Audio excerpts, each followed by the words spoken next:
गृहमंत्री अमित शाह यांच्या संसद सभागृहातील वक्तव्याचे पडसाद राज्याच्या हिवाळी अधिवेशनात देखील दिसून येत आहे।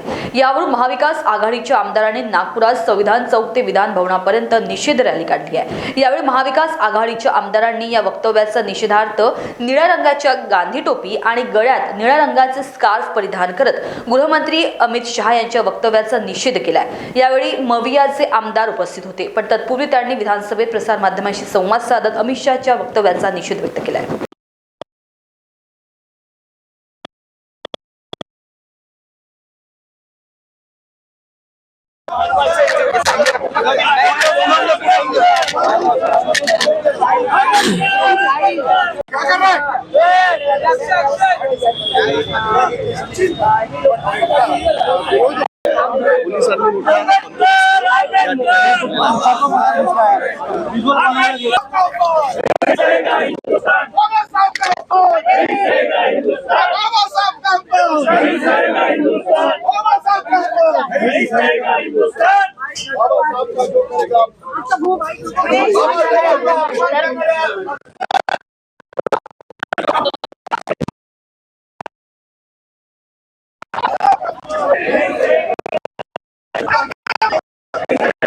आपण सर्वांनी पाहिलं असेल, गेले 2 दिवस या देशामध्ये महामानव डॉक्टर बाबासाहेब आंबेडकरांचा जो अपमान होत आहे भाजपकडून, केंद्रीय गृहमंत्री संसद भवनात जे बोलले की आंबेडकर बोलणं हे हल्ली फॅशन झालेलं आहे।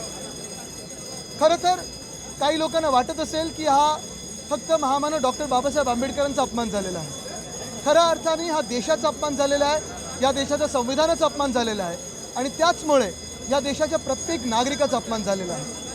महामानव डॉक्टर बाबासाहेब आंबेडकरांचं जे काम आहे, त्यांचं जीवन जे होतं, त्यांचा जो खडतर प्रवास होता, तो आपल्या सर्वांना माहितीच आहे। पण जे संविधान आपल्याला लिहून दिलेलं आहे, त्यांनी आपल्या सर्वांना, तुम्हाला आम्हाला, या देशाच्या प्रत्येक नागरिकाला त्यांचा न्याय हक्क काय आहे तो सांगितलं, त्यांचे अधिकार काय आहेत ते सांगितले। जे आवाज दबलेले होते, जे आवाज संसदेपर्यंत पोहोचत नव्हते, या विधानभवनापर्यंत पोहोचत नव्हते, शक्तीस्थळापर्यंत पोहोचत नव्हते, ते आवाज एका सत्ता केंद्रात असेल, राज्यांमध्ये असेल, जी सत्ता असते त्या स्थळी पोहोचवलं आणि ज्या लोकांसाठी जीवन नरकापेक्षा भयानक होतं, त्या लोकांसाठी त्यांनी खरोखर जगणं काय असतं तो मार्ग दाखवला। आज आपण पाहतोय केंद्रीय गृहमंत्री कदाचित बोलतात की त्यांच्या म्हणण्याचं जे काही बोलणं होतं विपर्यास केला जातो। मला एवढंच माहिती पाहिजे, ते जे बोलले, ती 12 सेकंदाची जी क्लिप आहे, ते बोलले की नाही बोलले। बोलले असतील तर त्यांनी माफी मागून बाजूला व्हायला पाहिजे आणि सरळ सरळ बोलायला पाहिजे की जे शब्द आहेत ते त्यांचे नाही आहेत। मागून कोणीतरी आवाज काढलाय सांगायला पाहिजे, कारण जे काही बोलले ते आपल्या समोर आहे, लोकांसमोर आहे। आणि ही चीड, हा राग फक्त काही शिवसेना उद्धव बाळासाहेब ठाकरे पक्षाच्या मनात नाही, फक्त काही काँग्रेस किंवा राष्ट्रवादी काँग्रेसच्या मनात नाही, तर हा राग ह्या महाराष्ट्राच्या, या देशाच्या प्रत्येकाच्या मनात आलेला आहे। मी आज सरळ एक प्रश्न विचारत आहे की जसं आम्हाला वाटतंय की या देशाचा अपमान झालेला आहे, जसं आम्हाला वाटतंय की भाजपच्या मनात जे होतं ते भाषणात आलेलं आहे, असं नितीश कुमारजींना वाटत नाही का?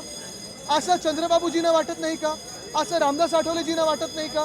असं ह्या सत्तेत भाजपमध्ये असतील किंवा त्यांच्या मित्रपक्षांमध्ये असतील, जे आंबेडकर प्रेमी, संविधान प्रेमी, देशप्रेमी आमदार आहेत, त्यांना वाटत नाही का?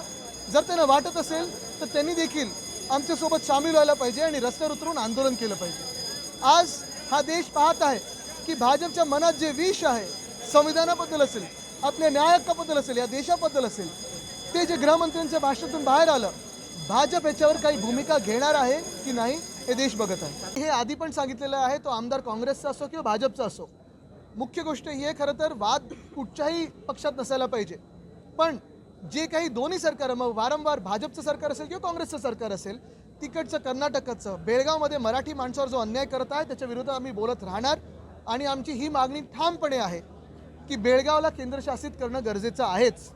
मुळात हे जे आमदार बोललेले आहेत, ठीक आहे, ते बोलत असतील काँग्रेसमध्ये असून, पण ही भाजपची पण भूमिका राहिलेली आहे आधी पण की मुंबईला केंद्रशासित करा। मुंबई ही मराठी माणसाला मिळवायला लागली, लढून मिळवायला लागलेली आहे, अशीच काही आंदोलन दिलेली नाही आहे, जिंकायला लागलेली आहे आणि त्या मुंबईसाठी आम्ही लढत राहू, जिद्दीने लढत राहू। काँग्रेसची भाषा आहे मुंबईला वेगळं करायचं, कसं बघतो? मी हेच सांगतोय, जे कोणाचेही आमदार असतील त्यांना तिथून बरखास्त केलं पाहिजे। परवाला देशाच्या संसदेमध्ये गृहमंत्री अमित शहा यांनी ज्या पद्धतीनं या देशाचे संविधान निर्माते विश्वरत्न परमपूज्य डॉक्टर बाबासाहेब आंबेडकर यांचं नाव घेऊन तुम्ही आंबेडकर आंबेडकर काय करता?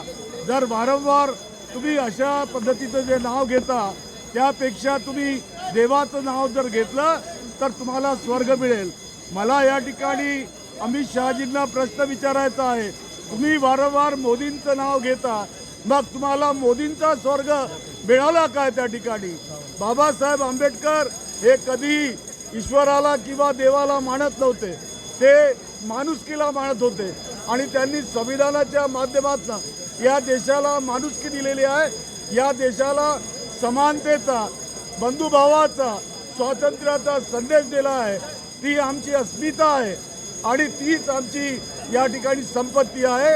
हा अपमान आम्ही कदापि सहणार नाही आणि या अपमानाविरुद्ध आम्ही सातत्यानं या देशामध्ये दाद मागतो. विश्वमानव परमपूज्य डॉक्टर बाबासाहेब आंबेडकरांचा अपमान संसदेमध्ये ज्या पद्धतीनं या देशाच्या गृहमंत्र्यांनी केला, भारतीय जनता पक्षाने केला आहे. खरं तर या देशातील करोडो लोकांचा देवच बाबासाहेब आंबेडकर आहे. ज्यांच्या अधिकाराला कधी अधिकार क्षेत्र माहीत नव्हतं, ज्यांना माणुसकी माहीत नव्हती, ज्यांना मानवता माहिती नव्हती, त्या माणसाला माणूस बनवण्याचं काम बाबासाहेब आंबेडकरांनी केलं. कोणी देवळातला देव शोधला आहे, पण बाबासाहेबांनी मात्र माणसातला देव शोधला आहे. हे महान असं हे महामानव, या महामानवाचा अपमान ज्यांनी असंख्य करोडो लाखो लोकांना जगण्याचा अधिकार दिला, ज्यांच्या घरात सूर्यप्रकाश नव्हता ज्यांना प्रकाश देण्याचं काम केलं, ज्यांच्या घरात अंधार होता त्यांना उजेड देण्याचं काम केलं, अशा महामानवाचा अपमान कधी सहन करू शकणार नाही, कोणीही सहन करू शकणार नाही. म्हणून आज आम्ही निषेध करून जर असं वक्तव्य केलं असेल तर या देशाच्या गृहमंत्र्यांनी ते माफी मागावी किंवा त्यांनी म्हणावं की आम्ही मागून कोणी बोलले, पुढून कोणी बोलले, परंतु हा अपमान बाबासाहेबांचा म्हणजे या देशातील दीन, दलित, ओबीसी, बहुजन असंख्य करोडो लोकांचा अपमान आहे. तो अपमान आम्ही सहन करू शकत नाही. म्हणून आज आम्ही निषेध मोर्चा केलाय आणि निषेध करतो.